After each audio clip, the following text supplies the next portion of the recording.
દેશના ગરીબોના લાભ માટે ધનવાન લોકોને અનામતમાંથી કાઢવા જોઈએ બહાર. દેશમાં અનામતને લઈને સુપ્રીમ કોર્ટે આ મહત્વની ટિપ્પણી કરી છે.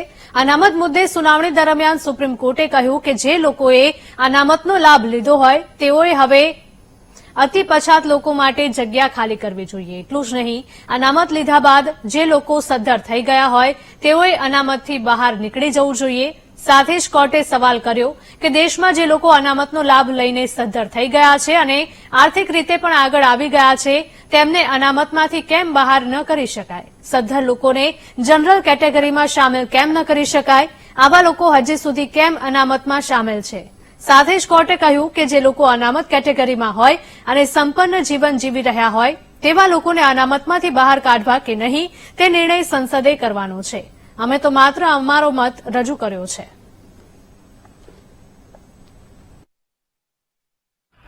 નામદાર સુપ્રીમ કોર્ટ દ્વારા જસ્ટિસ શ્રી ગોયલ દ્વારા કહેવામાં આવ્યું છે કે અનામતના મુખ્ય ધારામાં આવેલા લોકોએ અનામત માટે કંઈક વિચારણા કરવી જોઈએ.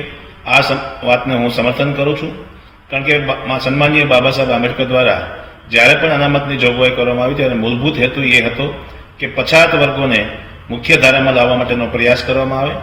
મુખ્ય ધારામાં આવેલા લોકોએ આ બાબતે પોતાની સ્વૈચ્છિક પણ એને છોડી દેવું જોઈએ અને આ નિવેદનને હું સંપૂર્ણપણે સમર્થન કરું છું અને આમાં કંઈક ને કંઈક સંશોધનની જરૂર છે એવું મારું સ્પષ્ટ માનવું છે.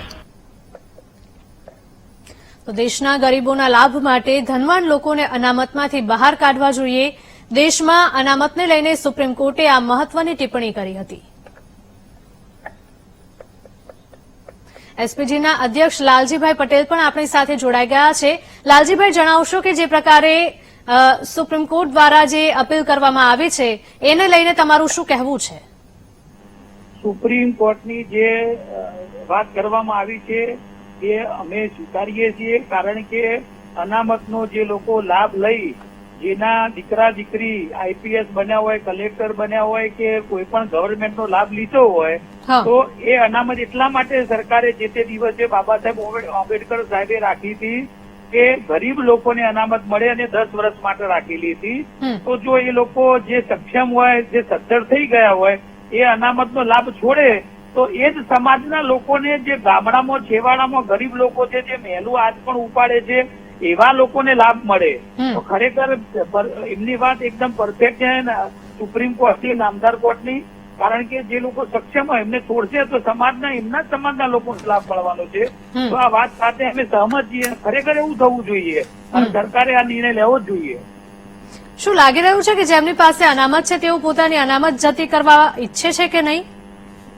લાગતું નથી બેન, કારણ કે એના માટે પાટીદાર અનામત આંદોલન આવડું મોટું થયું. કારણ કે જે લોકો સક્ષમ છે, સમૃદ્ધ થઈ ગયા છે, ગાડીઓ ફેવરે છે, શહેરમાં રહે છે, મોટા મોટા બંગલા છે, એ લોકો પણ હજી છોડવા માટે તૈયાર નથી.